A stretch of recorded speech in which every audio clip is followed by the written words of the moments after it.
Good evening. My name is David Vogel. I'm an immigration lawyer. I host a regular program here on Access Rhode Island Public Television. Some of you may remember me. Was here last month as well. Tonight we have a very special guest. His name is David Borts. He's an immigration attorney in the Providence-Pawtucket line. He's been in practice for roughly 31 years. He has very deep roots in the Rhode Island community. And tonight he's going to be talking about a topic that's on a lot of people's minds: comprehensive immigration reform. Now, by way of background, really quickly, for anybody out there who is an immigrant or connected with the immigrant community, whether they are here legally or not, virtually everybody faces some issues. And we are going to talk tonight about comprehensive reform, because the federal government controls the immigration community and the immigration laws in this country.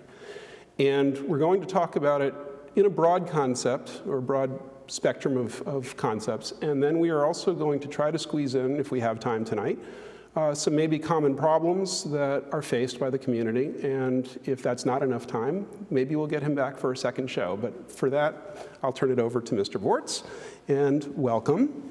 Thank you very much, David. I appreciate you inviting me here this evening. Pleasure to have you. Well, let's start really quickly. You've been in practice for 31 years, right? And you have seen tremendous numbers of immigrants come and go, hopefully stay. I'm sure you've had your fair share of tales. Talk for a minute about some of the problems that are faced by the immigrant community. Let's start with the legal immigrant community. Let's start with people who are facing family immigration issues. What kind of time are they looking at? Maybe some common problems. We'll get to the immigration reform part, but talk about that for a couple of minutes. Sure. Well, a number of the problems that are faced by legal immigrants and what we call lawful permanent residents right now are the fact and results of many of the common historical problems that resulted from 9/11, also the Oklahoma bombings. There were a number of restrictive statutes and laws passed by the Congress, signed by successive presidents, which placed great burdens on permanent residents just to maintain their status in this country. That was following 9/11, you mean? That's, well, and also following the Oklahoma bombing. And well, let me explore that for a minute. Sure.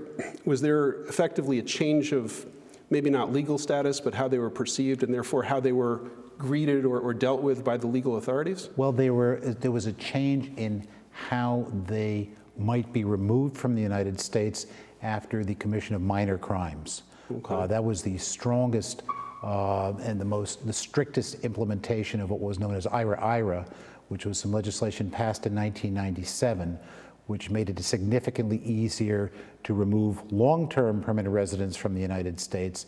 It also, over the years after 9/11, much stricter background checks have been imposed. Various restrictions also were placed on members of various Middle Eastern communities in terms of their necessity to report and register with the United States government. In general, there was a great deal of fear common to all of us in this country after 9/11, which resulted in very restrictive legislation, policies, and perceptions as a result of the creation also of a new federal entity, which is the Department of Homeland Security, which brought all of the immigration processes and border protection under one umbrella, so to speak, with the idea that information would be shared. It also resulted in lengthening delays in a lot of the adjudication processes before immigration as a result of the need for collection of more information and background checks. Well, let me talk about the delays for a minute, because I think that's probably going to resonate with a lot of people who are watching. Prior to DHS taking over, Department of Homeland Security, we had the INS, right? Correct. What was a typical wait time for family immigration under the INS versus it's become under DHS, and how's that kind of been affected? Well, it does vary from region to region. Okay. And, giving Department of Homeland Security some credit, there's been a strong effort over the last year to 18 months to improve efficiency in processing. I have seen an increase in the speed of processing, in particular in the local office in Providence, Rhode Island, okay, and somewhat so in the Boston, Massachusetts office. Typically, adjustment of status application, which is one where one gets a green card through an immediate family member, under INS perhaps 15 years ago, the process might take anywhere from 3 to 6 months. There was not tremendous amount of documentation required. And now they have finally caught up in the local area to that standard, but up until approximately a year ago, it was taking a year and a half, and there were added delays for any application that was not approved immediately at the time of an interview, where more documentation was necessary. Often those cases were put on a back shelf in terms of review for local examiners to have time to make decisions, or even for the service to want to expedite the process. So in essence, the length of time now is taking 6 months, 10 months, 12 months? The local time right now? Well, not the local, on average. I mean, one of the things I guess I'm asking about, the length of time, maybe not locally, but let's say you live in an area that's congested, really congested, Miami, Florida, San Diego, California, Austin, Texas, Dallas. What kinds of increases has there been from INS over to DHS? Lengthy delays. I mean, there were periods there were periods of time where petitions were taking in Miami were taking 2 and 3 years, and the same in some other larger urban areas. As a result of DHS taking over from INS, has there been, let's say, more stringent examination of the applications? In other words, are people getting denied who might have been accepted under the INS either for good reason or maybe no reason at all? How difficult does it become? It's become much more difficult. One of the things that has been very common is under DHS and Homeland Security, the applications are read with a fine-tooth comb for contradiction. Applicants who don't have counsel are at risk. The tendency is for Homeland Security adjudicators, in my opinion, to conduct a much more stringent interview than when counsel is present. Let's talk about that for a minute. You just said something that is extremely helpful, I think.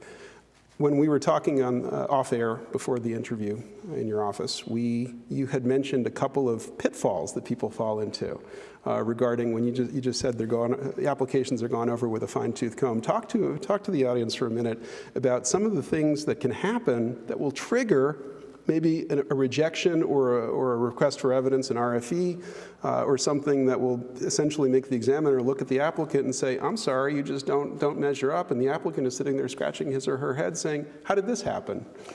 Well, a couple of the situations that I've run into over the previous year, one is that an examiner who feels that there's not substantial evidence in a file may start actually asking questions of the American citizen about their background. Technically, that's not germane to the interview. However, it may be considered germane. That's in a marriage application. Right, in the marriage application may be considered germane and relevant to the issue of credibility. In other words, has an American citizen petitioner disclosed to their foreign-born wife or husband that they had a criminal record?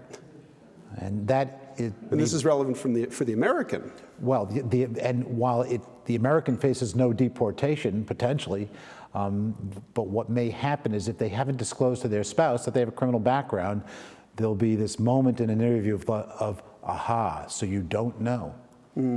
And it can be used to try to get at the credibility. And once you get to credibility, then the examiners will start attacking what they call the bona fides of a marriage. In other words, is the relationship real? Now, the other area, which we did talk about at some length the other day, is one of the things that may bar somebody to becoming a permanent resident of the United States, which is not well known. If you at any time in your stay in the United States have declared yourself to be a United States citizen to obtain an immigration benefit or any other federal benefit, which is pretty broad. It's pretty broad. You can't get a green card. Talk about some of the ways that you can inadvertently do that. So you had a couple of wonderful examples, and I'd love you to share it. Sure. These days, everybody needs to support their family. The times are tough. Tough for people born in the U.S., tough for foreign-born persons, even tougher for people who can't show documentation to work. And most of them don't have the wherewithal to return to their country, or if they did, couldn't survive. So the typical person walking into a medium to large size company now, applying for a job, if they're offered a job, will be asked to fill out something called an I-9. An I-9 is a form that's required to be kept by each employer in their files that documents the fact that they have examined the worker and they are sure that they're eligible to work in the United States. If you do not have that documentation and you need a job, the first question is, are you a United States citizen? If you answer the question affirmatively, and there are many people now who've been in this country long term who may not even have accents or appear to be foreign born because they came here when they're 5 or 6 years of age and have been here for 15 or 20 years. They've been brought up as Americans. Right, exactly, brought up as Americans. It's very common for those people not even to appear to be foreign born. If they say US citizen, they're hired. Probably if they have a driver's license or a social security card. Well, okay, how would they obtain a social security card if they were never citizens to begin with? Well, many years ago, it was easy to obtain a social security card. Okay. Many people have them.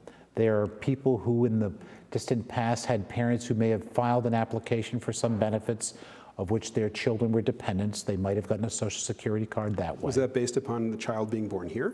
No, that was based upon perhaps an application for political asylum, an application for something called NACARA benefits. Any type of application might have been filed, and a child may have been eligible up into their 21st birthday to obtain a work authorization based upon their parents' petition, as well as a social security card. So they may have a social security card. Okay, let's say in the case where they don't, they're 27 years old, walk in, like a job, they were brought here when they were 4, they've never actually held a green card, they've never actually been a citizen, they don't have a social security card.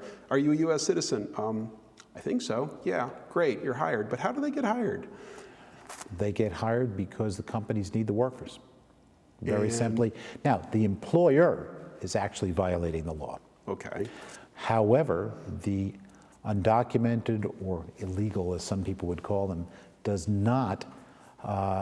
have to sign the application. And they sign the application that may have been filled out by the employer, perhaps not even knowingly. The new employee may sign the application.